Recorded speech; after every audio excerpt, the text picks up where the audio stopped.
오늘 말씀 주제는 진정한 주인입니다. 말씀을 선포할 때 많은 영감과 은혜를 받으시기를 간절히 바랍니다. 주인이라는 단어는 종이나 노예에 종속되는 단어라고 볼 수 있습니다. 주인은 왕이나 대표를 상징합니다. 그런 의미에서 본다면 세상은 만몬 우상이 주류를 이루고 있죠. 바로 물질적인 우상 말이죠. 우리 기독교에서 주인은 주님, 성삼위일체 하나님, 그리고 오늘 본문에서 나오는 바로 이 땅에 오셔서 우리를 살리신 성자 예수님을 가리킨다고 말할 수 있죠. 그러나 우리는 진정한 주인이신 예수님의 사랑을 외면합니다. 우리가 삶을 세상에서 살아갈 때에 제멋대로 살려고 하는 경우가 참 많이 있습니다. 아마 이 세상에서 공중 권세를 잡은 사탄 마귀가 공존하고 있기에 더욱더 많은 유혹의 짐들을 감당하기 어렵거나 그들의 유혹 속에 빠져드는 방치되는 삶을 많이 살아가기에 그 편이 편하다고 여기기 때문이죠. 대부분 사람들은 생활 속에서 좌우되는 판단을 중요하게 여깁니다. 마치 도박판과도 같은 세상 속에서 우리는 이쪽 저쪽 좌지우지하면서 우유부단한 삶을 살아가게 됩니다. 우리가 판단하는 생각은 끝내 성공으로 도달하는데 어려운 길로 몰아가게 되는 경우가 많습니다. 우리의 생각은 길지 않고 짧으며 이 땅에서의 안락과 평화를 생각하기에 그 너머의 세계를 알지 못하게 되는 것이죠. 그것이 바로 사탄이 주는 전략적인 유혹입니다. 오늘 본문 말씀에서는 안식일에 대한 진정한 주인이신 예수님께서 우리에게 안식일에 대한 정의와 율법주의자들을 향한 주인에 대한 권한을 나타내 보이고 계십니다. 본문은 왕이신 예수님께 대한 유대인들의 점진적인 배척에 대해 기록하고 있는 제2차 갈릴리 사역 중에 있었던 예수님의 사역과 교훈을 중심으로 기록하고 있는 부분입니다. 여기서는 일부 지역의 배척과 거부 속에서도 천국복음의 비밀이 어린아이와 같이 마음이 순수한 자들에게는 계시되고 있음을 감사하고 계속해서 죄인들을 향해 영원한 안식으로 부르시는 주님의 초청을 기록하고 있는 11장에 이어 두 가지 안식일 논쟁을 기록하고 있습니다. 즉 주님은 제자들이 안식일에 밀 이삭을 베어 먹은 일과 당신께서 안식일에 손 마른 자를 치유하는 것과 관련하여 바리새인 및 유대인들과 안식일 논쟁을 벌이신 것이죠. 유대 종교 지도자들은 이 안식일 논쟁을 통해 예수님을 정죄하고자 하였습니다. 그러나 주님은 이 안식일 논쟁을 통하여 유대 종교 지도자들의 형식주의적 오류를 지적하심은 물론 자신이 제2위 하나님이신 성자요 메시아로서 사실 당신은 안식일 규례를 포함한 모든 구약의 입법자로서 율법의 규정을 초월하신 한 분인 동시에 이제 새 시대를 맞이하여 안식일의 의미를 확장 계승하는 새 규정을 세우실 것임을 강력히 암시하면서 유대인들의 편협한 안식일 의식을 책망하셨습니다. 그리하여 이 안식일 논쟁은 왕이신 예수님께 대한 유대인, 특히 종교 지도자들의 반감이 본격적으로 고조되는 계기가 되기도 했습니다. 이제 이러한 본문이 오늘 우리에게 주는 구체적인 교훈이 무엇인지 살펴보도록 하겠습니다. 주님은 안식일을 완성하시고 우리를 주일의 영광에 참여하게 하셨습니다. 본문은 바리새인들과 예수님 간의 안식일 논쟁입니다. 이러한 안식일 논쟁은 본문에서 딱 2번 있었습니다. 그중 첫 번째 안식일 논쟁은 예수님의 제자들이 안식일에 밀 이삭을 잘라 먹음으로 발단이 되었습니다.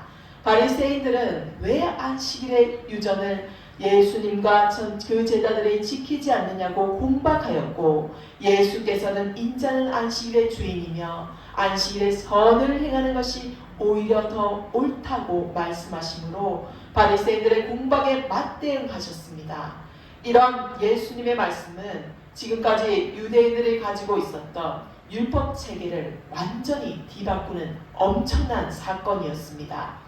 왜냐하면 유대인들은 출애굽기 20장에서 노동을 금하는 율법에 따라 물건을 운반하는 것도 노동이라 금했고, 심지어 생명에 위독한 한자라도 죽지 않을 정도만 치료해놓고 안식일이 지나야 본격적인 치료를 했던 사람들이었기 때문입니다. 그런데 이러한 안식일에 예수의 제자들은 추수와 다름없이 여겨지는 행동을 하고, 예수는 안식일에 병자를 고치는 것이 옳다 하여 치료하신 것입니다. 이는 분명 안식일에 규정된 엄격한 요구사항만으로 본다면 안식일 규례 자체를 뒤흔드는 아주 심각한 일이었습니다. 하지만 예수는 안식일에 진정한 사랑을 행하는 것이 안식일 제정의 의미에 더욱 부합되는 일임을 가르쳤습니다. 그리고 더 나아가 모든 믿는 자에게 의를 이루기 위하여 율법의 마침이 되심으로 율법에 속한 안식일을 온전한 주의 날로 완성하셨습니다. 따라서 불완전한 안식일은 이제 예수의 온전한 법 아래 놓여 예수의 도움을 받아 온전한 모습과 복된 기능을 찾게 되었습니다. 즉 율법에 속한 안식일 기능과 사상들은 예수의 도움 없이는 온전할 수 없기 때문에 죽음을 이기시고 부활하신 한 주간의 첫날, 즉 완성된 주의 날로 옮겨진 것입니다. 그리고 예수께서는 하나님께서 안식일에 안식을 선포하시면서 복된 날로 삼으셨듯이 주일에 부활의 첫 열매가 되심으로 우리에게 생명의 소망을 주시는 기쁜 날이 되게 하셨습니다. 예수 안에서 우리가 땅에 속한 옛것을 버리고 하늘에 속한 새것을 취하는 감격의 날로 만들어 주셨다는 것입니다. 따라서 예수 이후의 시대를 사는 우리는 주일에서 율법의 온전함과 안식일의 완성을 맛볼 수 있게 된 것이죠. 그러므로 우리는 우리에게 예수님을 통해 주의 날을 주시고 그 영광에 참여하게 하신 하나님께 감사하며 그 이름을 찬양하고 안식일의 완성이라 할 수 있는 주의 날을 온전히 지켜나가야 할 것입니다. 인간의 기본적인 필요가 율법에 앞섭니다. 과연 안식일 율법을 어겼다는 바리새인들의 비난은 옳은 것인가 아니면 잘못된 것인가요? 예수께서 안식일에 제자들을 이끌고 밀밭 사이로 지나가실 때 제자들이 배고픔을 이기지 못하고 이삭을 잘라 먹자 바리새인들은 제자들이 안식일의 율법을 어겼다고 비난하였습니다. 당시 유대인들의 구약 성경 외에도 랍비들은 장로 또는 조상들의 유전을 만들어 일상적인 모든 행위들을 규제하고 있었습니다. 안식일에 관한 항목은 39개로서 그 중에는 기근 등으로 인해 생명이 위태로울 경우를 제외하고 피할 수 있는 경우에는 밀추수를 금지하라는 조항이 있었습니다. 또한 유대인들의 율법 주석서 미시나에는 안식일에 어린 양이 한 입에 넣을 만큼의 이삭을 잘라 취하는 것도 죄가 된다라고 그 양까지 엄격하게 규정하고 있었습니다. 따라서 유전에 의하면 제자들이 이삭을 잘라 먹은 행위는 생명이 위태로운 경우에 해당되지 않기 때문에 호시탐탐 예수를 비난할 근거를 찾기 위해 혈안이 되어 있던 바리새인들에게는 비록 제자들이 저지른 행위이지만 예수를 공격할 더할 나위 없는 훌륭한 기회가 되었던 것입니다. 이에 대해 예수는 굶주린 다윗이 먹을 것을 요청했을 때 제사장 아히멜렉이 그와 소년들에게 진선병을 나누어 먹게 했던 사건과 제사장들이 안식일에 성전 안에서 안식일 범에도 죄가 되지 않는다는 사실을 예로 들어 바리새인들의 주장이 잘못된 것임을 지적하셨습니다. 실제로 다윗의 일행이 제사장 아히멜렉이 주는 진설병 곧 거룩한 떡을 먹은 행위는 제사장만이 하느님의 전에 진열되었던 12개의 떡을 먹을 수 있다는 모세의 율법을 어긴 것이고 제사장들의 성전 안에서 행동에는 직무예를 들어 진설병을 대체하거나 수량 둘을 희생제물로 드리는 일 등의 행위는 10계명의 제4계명에 근거한 안식일에 관한 율법을 반한 경우로 죽음의 형벌이 주어질 수 있는 중죄였습니다. 하지만 다윗의 행위는 자신의 이익이나 정욕을 채우기 위함이 아니었기 때문에 성경에서도 죄로 구정하지 않았으며, 이 사건은 시장할 때 남의 밭에 들어가서 이삭을 잘라먹는 행위를 허용하고 있는 신명기 24장 25절과 상호 관련이 있습니다. 한편 안식일에 행하는 제사장 직무에 대해 안식일을 범한 행위로 보지 않는 것은 성전에 관한 법이 안식일에 관한 법보다 상위법이며, 이 상위법을 지키기 위해 하위법을 위하는 것에 대해 성경이 인정하고 있음을 의미합니다. 그러므로 두 사건을 통해 예수가 말씀하시는 취지를 정리하면 두 가지로 요약할 수 있습니다. 첫째, 안식일이 사람에게 주어진 것이지 사람이 안식일에 주어진 것이 아닙니다. 장로들의 유전을 사람보다 더 귀한 것으로 여기고 그로 인해 본질인 하느님의 사랑과 이웃사랑이라는 율법의 참된 정신을 망각한 바리새인들의 태도는 잘못되었다는 것이죠.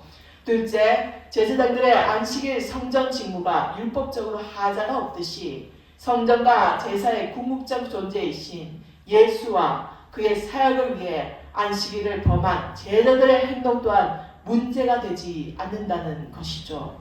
예수는 성전보다 더 큰 이로 성전법이 안식일법에 우선하듯이 성전의 주인이신 하나님의 아들 예수의 활동은 성전법보다 상위이자 우선합니다.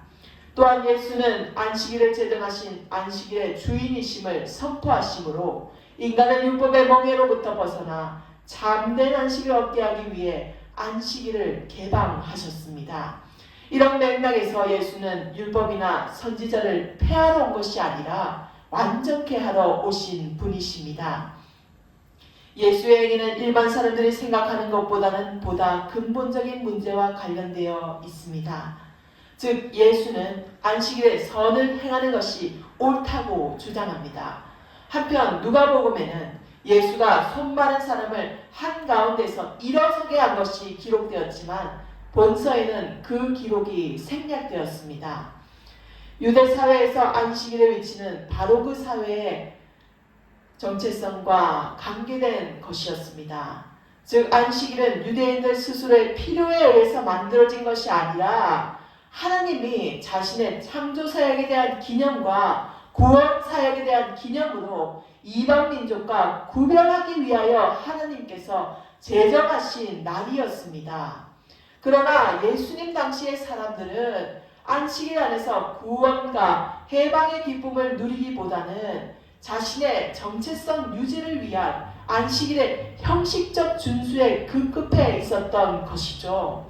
여하튼 예수의 제자들이 안식일을 범한 일이 당시의 질서를 불량케 했다는 비난을 받고 예수 자신의 죽음을 재촉하는 빌미가 될 정도로 당시 사람들에게는 매우 중요한 것이었습니다. 구약 때부터 지켜왔던 안식일은 예수 자신에 의해 이루어지는 완전한 안식의 그림자였던 것이죠. 하나님께서는 장차 이루어질 완전한 안식을 내다보며 창조시부터 안식의 의미를 부여하셨고 출애굽하여 광야 생활을 하는 이스라엘 백성에게 하나님의 언약의 백성이라는 것을 보여주는 십계명 속에 이 안식일 준수의 계명을 주셨습니다. 또한 이스라엘 백성이 약속의 땅 가나안에 들어갔을 때에는 출애굽한 기념, 즉 구원의 기념으로 안식일 준수를 요구하셨습니다.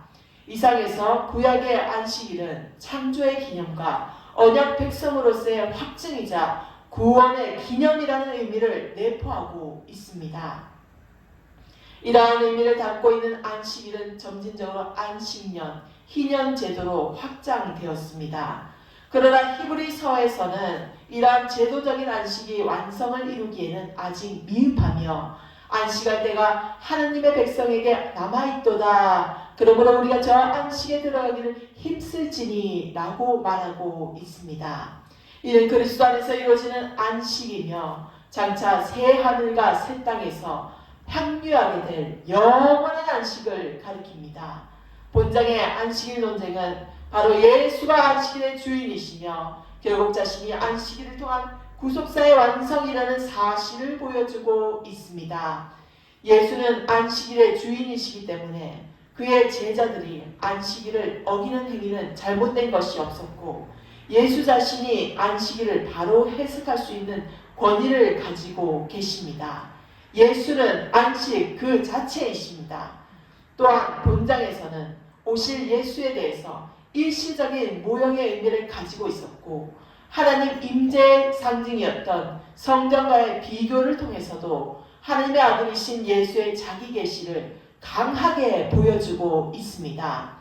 또한 본장의 요나의 표적에 대하여 예수 자신의 고난의 의미를 투영함으로써 예수의 메시아 되심 그리고 메시아의 고난당하심을 증거하고 있으며 하나님의 함께하여 주신 지혜자 솔로몬과의 비교를 통해서 하나님의 말씀을 증거하시는 예수의 메시아적 권위를 강조하고 있습니다. 오늘 본문 말씀이 포함된 본장은 내용상 안식일 논쟁, 바알세불 논쟁, 요나의 표적, 예수의 영적 가족이라는 4개의 문단으로 구성되어 있지만 등장인물이라는 면에서 볼 때는 크게 둘로 나눌 수 있습니다. 이러한 구성 속에서 흐르고 있는 본장의 주제는 예수가 자신을 구속사적 배경하에서 메시아로 계시하고 있다는 것입니다. 본장은 11장과 더불어 예수에 대한 적대 세력이 형성되고 있는 당시의 상황을 보여주고 있지만 아직까지는 그 정도에 있어서 극에 달해 있지는 않았습니다. 그렇지만 예수는 본장에서 자신이 보여준 진리를 깨닫지 못하는 당시의 사람들에 대하여 독사의 자식들과 악하고 흠난한 세대라고 비난함으로써 자신을 대적하는 자들과 예수께서 누구든지 하늘에 계신 내 아버지의 뜻대로 하는 자가 내 형제요 자매요 모친이니라는 말씀을 주신 예수의 제자들을 극적으로 대조시키고 있습니다. 본문에는 예수의 사역에 대해 불쾌한 반응을 보이는 바리새인들의 모습이 잘 나타나고 있죠. 본문은 앞장에서 언급한 시임을 당시에 바리새인들의 율법의 멍에와 대조시킴으로써 보다 가벼운 멍에를 보여주고 있습니다. 예수께 대한 서기관과 바리새인들의 적대는 이미 시작되고 있었습니다. 그런 상황에서 예수께서 안식일 문제에 대한 그들의 잘못된 인식을 지적하시자 예수에 대한 바리새인들의 적대감은 극에 달하게 되었습니다. 그도 그럴 것이 유대인에게 안식이라는 것은 단순한 의식적 법칙이 아니라 하나님의 창조행위의 증거요 이스라엘 하나님과의 특별한 언약관계의 상징이요 이스라엘을 거룩하게 하는 선물이요 다가올 세계에 대한 기쁨이라는 의미가 있었던 것입니다. 그러므로 이론적으로 안식일은 멍해가 아니라 복인 셈입니다. 그러나 안식일 준수의 세부적인 의무 조항을 강조함으로 인해 바리새인들은 그들에게 주어진 안식의 선한 목적과는 거리가 먼 상태에 있었습니다.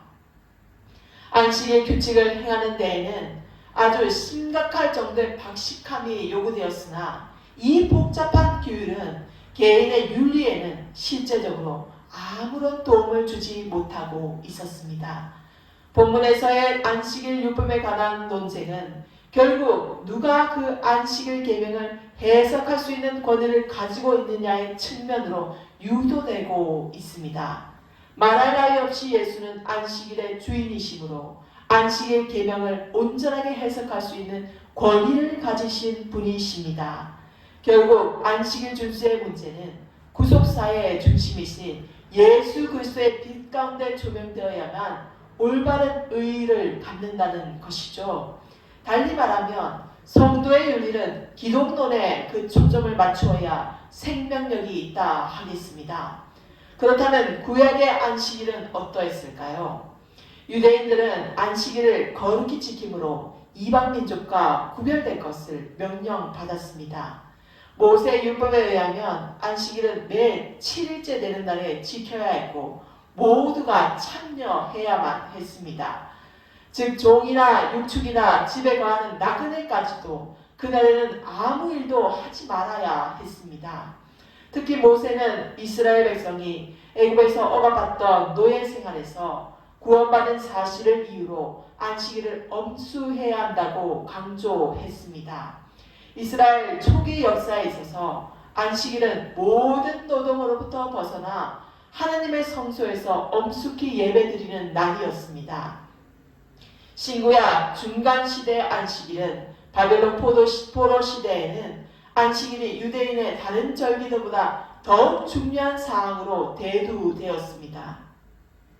이는 성전이 없는 가운데 이방 땅에서 그들의 전통과 신앙을 이어가는데 안식일이 중요한 역할을 하였기 때문입니다.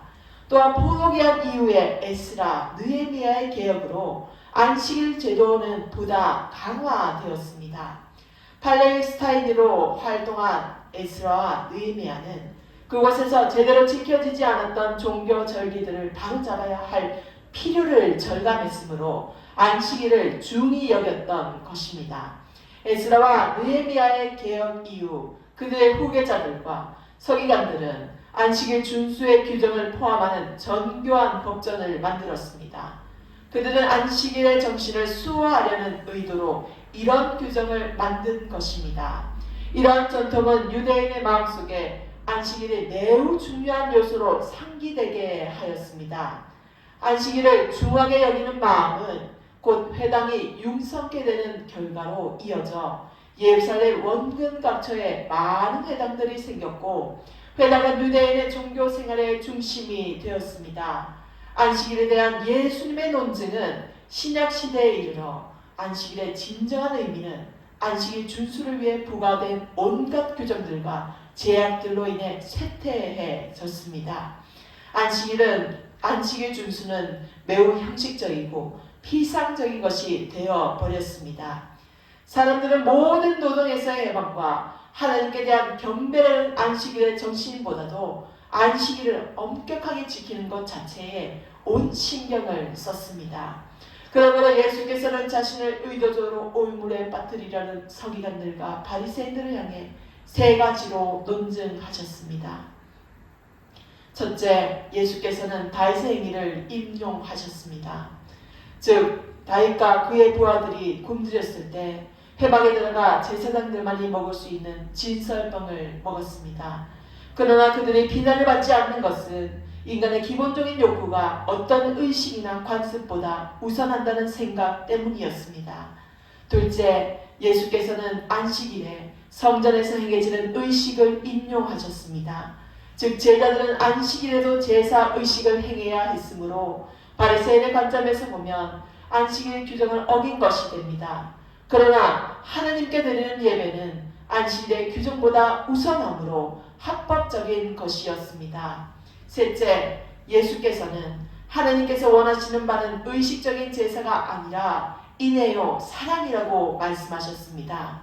이처럼 예수께서는 구약율법의 권위를 존중하면서 안식일의 형식적인 준수보다 사람들의 인간적인 필요를 더 중시하셨습니다. 율법의 배후에 있는 원리, 곧 안식일 준수의 참된 목적과 정신을 강조하신 것입니다. 안식일을 기반으로 우리에게 돌아오는 교훈이 있습니다. 좋은 것은 약이 되지만 때로는 독이 될 수 있다는 것을요. 때로는 좋은 것도 경계해야 하고 잘 분별할 필요가 있습니다. 안식일의 주인이 없이 안식일이 지켜진다면 안식일에 행해지는 일들이 부패해지고 더 나아간으로 빠지게 되는 경우가 생기게 마련이지요. 안식일이 주인 없이 안식일 자체가 우상이 된다면, 안식일에 대한 본질이 희미하고 흐려진다면 우리는 거룩한 날을 마치 안개와도 같이 헤매면서 안식일의 진정한 주인이신 주님을 잃어버리게 되겠죠. 그 당시 바리새인들이 그랬고 율법주의자들과 세속자들이 그랬습니다. 우리가 깨달아야 할 것은 바로 주인이신 주님을 잊어버려서는 안 된다는 것입니다. 사람을 위하여 안식일이 있는 것이지 안식일을 위하여 사람이 있는 것이 아니니까요. 오늘 예배당을 나설 때 한번 되돌아 생각해 보십시다. 우리가 거룩한 날을 만나서 안식일에 놀러 다니고 골프 치러 다닐 생각에 들떠 있는 것은 아닌지요? 한번 생각해 보십시다. 아주 심각하게 말입니다. 안식일을 맞이하여서 평일에 열심히 노동하고 살아온 삶을 주님께로 돌아와서 주님 품 안에서 쉼을 맞이하고 주님을 기억하고 주님을 얼마나 생각하는지를요.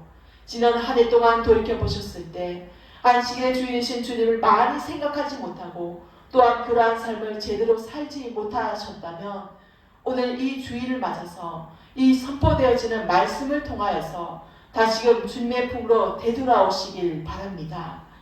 그래서 오늘도 내일도 매일이 거룩한 날이 되어서 거룩하신 우리의 삶의 주인이신 주님을 마음에 새기면서 항상 함께 동행하시는 축복된 삶을 나날이 사시기를 우리를 위해서 힘쓰시고 애쓰시는 주님의 사랑과 온정을 당해 축원합니다. 기도하겠습니다. 사랑의 하나님, 오늘 말씀을 듣고 묵상하게 하시니 감사합니다. 진정한 안식일의 주인이신 예수님께서 원하는 것이 무엇인지 배웠습니다. 예수님께서는 우리 인간을 위해서 이 땅에 성육신하셔서 우리와 직접 교제하시며 살아가는 처소로 삼으신 것입니다. 그런데 우리는 예수님과 함께하는 것을 싫어하고 예수님을 피하여 도망친 것입니다. 사랑과 공의의 하나님이신 것을 알지 못한 우리는 사랑만의 하나님이시거나 공의로 정죄하시는 정의만의 하나님이신 줄 알았습니다. 사랑과 공의를 함께 가지신 하나님을 깨닫게 하시는데 온 열정을 쏟으신 하나님을 알지 못한 우리들입니다. 주님, 우리들은 안식일의 주인이신 주님을 외면하고 우리만의 공간 속에서 사랑에 치우치거나 공의에 치우치는 부족한 피조물임을 깨닫습니다. 주님의 사랑을 알지 못해 심판받아 죄인과 저는 자가 되었고 환난받고 쫓겨났던 저희들입니다. 사랑과 공의 어느 하나에도 치우치지 않으시는 하나님을 받아들일 수 있는 저희들이 되게 하옵소서. 완전하신 분은 오직 한 분뿐이신 하나님이심을 고백하게 하옵소서. 인간 지도자가 아닌 성삼위 하나님만을 신뢰하며 의지하고 살아갈 수 있는 저희들이 되게 하옵소서. 우리 주 예수 그리스도의 이름으로 기도하옵나이다. 아멘.